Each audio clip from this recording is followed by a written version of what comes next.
Hello student, me Sumedha Pawar, department of commerce, Dahiwadi college, Dahiwadi.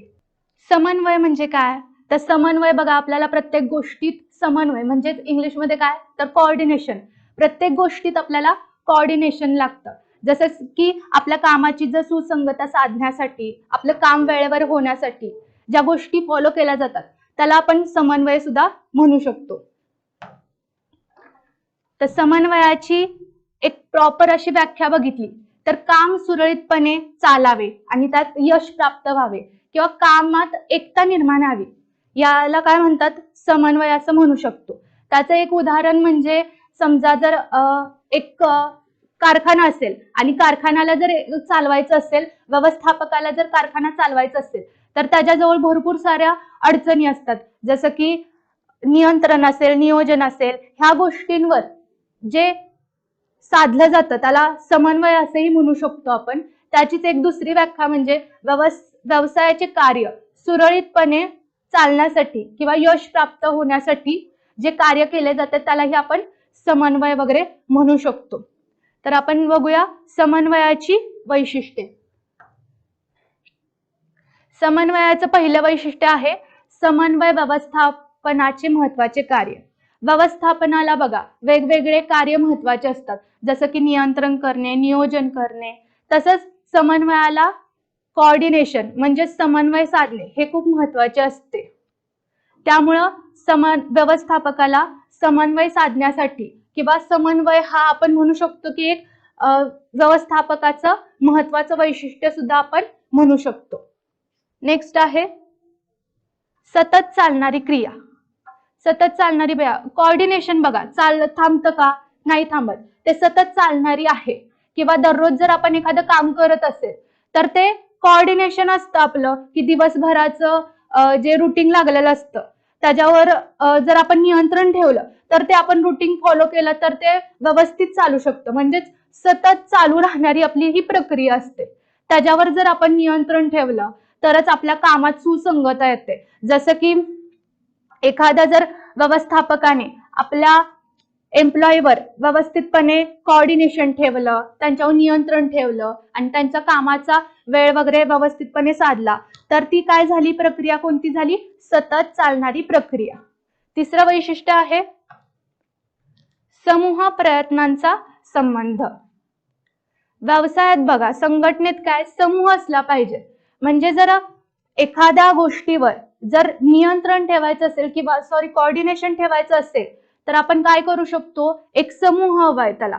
जर समूह नसेल तर त्या गोष्टींवर आपण नियंत्रण किंवा कोऑर्डिनेशन ठेवू शकणार नाही. त्यामुळं एक समूह साधला पाहिजे किंवा समूहांवर प्रयत्न केला तरच जे समन्वय आपल्याला चांगल्या पद्धतीने साधता येईल. चौथा आहे विविधतेत एकता. आता बघा, व्यवस्थापनात वेगवेगळी कामं असतात, त्याच्यामध्ये बघा नियंत्रण असेल, नियोजन असेल, ह्या ज्या वेगवेगळ्या कामात आहेत ते वेगवेगळी कामं असतात आणि त्या वेगवेगळ्या कामांवर एकत्रितपणे नियंत्रण जे साधलं जातं किंवा एक वेगवेगळी एकता असेल आणि त्याच्यामध्ये जे कोऑर्डिनेशन जे साधलं जातं ते चांगल्या पद्धतीने व्यवस्थापकाला जमलं तर मग तो चांगल्या पद्धतीने समन्वय हे साधू शकतो. नेक्स्ट आहे सर्व कार्यांना स्पर्श. म्हणजे बघा, व्यवस्थापकाला वेगवेगळी कार्य असू शकतात. म्हणजे कोणकोणतं बघितलं आपण? नियोजन असेल, नियंत्रण असेल, वेगवेगळ्या विभागांवर लक्ष देणे असेल. आता ह्या समन्वय साधताना ह्या प्रत्येक गोष्टींवर आपण काय करू शकतो? नियंत्रण किंवा नियोजन, एक कोऑर्डिनेशन साधू शकतो. जर कोऑर्डिनेशन आपण त्या वेगवेगळ्या पद्धतींवर जर केलं तर आपल्याला समन्वय हे चांगल्या पद्धतीने साध्य करता येईल. सहावं आहे क्रमबद्ध आणि समयबद्ध रचना.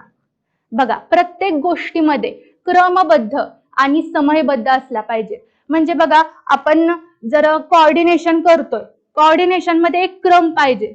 म्हणजे आता बघा, आपला स्वतःचं जर रुटीन घेतलं तर कसं होईल की दिवसा आपण उठल्यानंतर आपली कामं करतो, नंतर दुपारी जेवतो, परत जे बाकीची कामं संध्याकाळी. म्हणजे आपलं हे क्रम ठरलेला आहे आणि समय म्हणजे एक वेळ ठरलेली आहे. त्या वेळेनुसार आणि त्या क्रमानुसार जर आपण गेलो तरच आपल्याला कोऑर्डिनेशन साधता येईल. समजा जर आपण दुपारचं जेवण जर सकाळी केलं किंवा जर सकाळचं जेवण रात्री केलं तर आपलं हे समयबद्धता होऊ शकते का किंवा क्रमबद्धता होऊ शकते का? नाही होऊ शकत. मग कोऑर्डिनेशन मध्ये म्हणजे समन्वयमध्ये सुद्धा समयबद्धता आणि क्रमबद्धता असणं खूप गरजेचं आहे. ते जर असेल तरच आपण समन्वय हे व्यवस्थित पद्धतीने प्राप्त करू शकतो किंवा त्याच्यावर एक नियंत्रण ठेवू शकतो. 7वा आहे समन्वय व्यवस्थापकाची जबाबदारी. बघा, व्यवसाय करताना व्यवस्थापकाला समन्वय खूप गरजेचं असतंय. कारण की ते जर महत्वाचं असेल तरच बाकीची कामं व्यवस्थित होणार आहे. जर कारखान्यातील जर एखादा ओनरनी जर त्या एम्प्लॉईवर जर व्यवस्थित लक्ष ठेवलं नाही, कामाचं वेळेचं नियोजन केलं नाही, तर त्यांच्यावर लक्ष न ठेवता तर काय होईल, आपलं काम सकाळचं काम दुपारी होईल, दुपारचं काम संध्याकाळी, कोऑर्डिनेशन वगैरे व्यवस्थित राहणार नाही.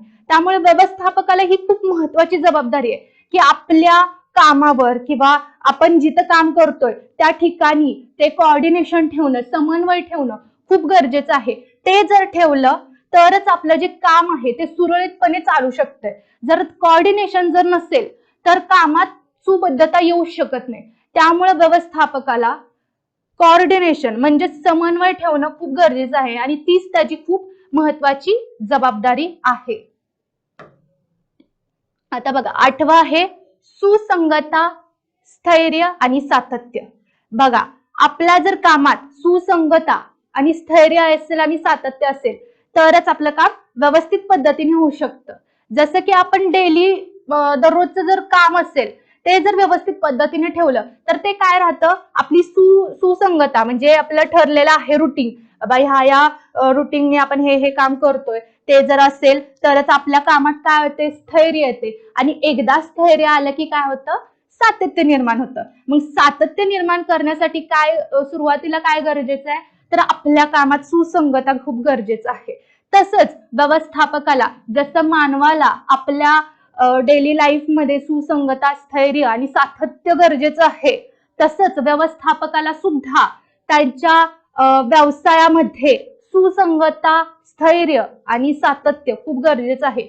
या तिन्ही जर गोष्टी असतील तर तो त्याचा व्यवसाय खूप वर लेवल पर्यंत घेऊन जाऊ शकतो. जर व्यवस्थापकाने ठरवलं की आपल्या कामात जर सुसंगता व्यवस्थित पद्धतीने आणली किंवा जर काम असेल आपल्या वेळेवर केलं पूर्ण किंवा वेळेपेक्षा जास्त त्याला वेळ दिला आणि त्या कामात जर स्थैर्य झालं आणि एकदा स्थैर्य झालं तर सातत्य हे काय होऊनच जातं. त्यामुळे व्यवस्थापकाची महत्वाची पण जबाबदारी आहे की आपलं जे काम असेल त्या कामात काय झालं पाहिजे, सुसंगता झाली पाहिजे, स्थैर्य झालं पाहिजे आणि सातत्य झालं पाहिजे. जर समजा सातत्य जर निर्माण केलं तर व्यवसाय हा वरच्या लेवल पर्यंत जाऊ शकतो. याचं आपण उदाहरण भरपूर घेऊ शकतो की जसं की मोठ्या कंपन्या आहेत, जसं की जिओ कंपनी आहे, टाटा कंपनी आहेत. ह्यांनी काय केलंय व्यवस्थापकांनी, ह्यांनी पण सुरुवातीला त्यांचं जे व्यवसाय आहे त्याच्यामध्ये काय आहे तर सुसंगता आणलीये, स्थैर्य आणले आणि ह्या गोष्टींमुळं ते सातत्य निर्माण झालंय आणि सातत्य निर्माण झाल्यामुळं तो व्यवसाय कुठे गेलाय, वरच्या उंचीला गेलाय आणि वरच्या उंचीला गेल्यामुळं त्या व्यवसायाचं नाव लौकिक झालंय. हे कोणामुळे झालं, व्यवस्थापकामुळे. व्यवस्थापकाने काय केलं की समन्वय म्हणजेच कोऑर्डिनेशन, त्यांच्या कामात कोऑर्डिनेशन साधला, त्यामुळं ह्या गोष्टी शक्य झाल्या. थँक्यू.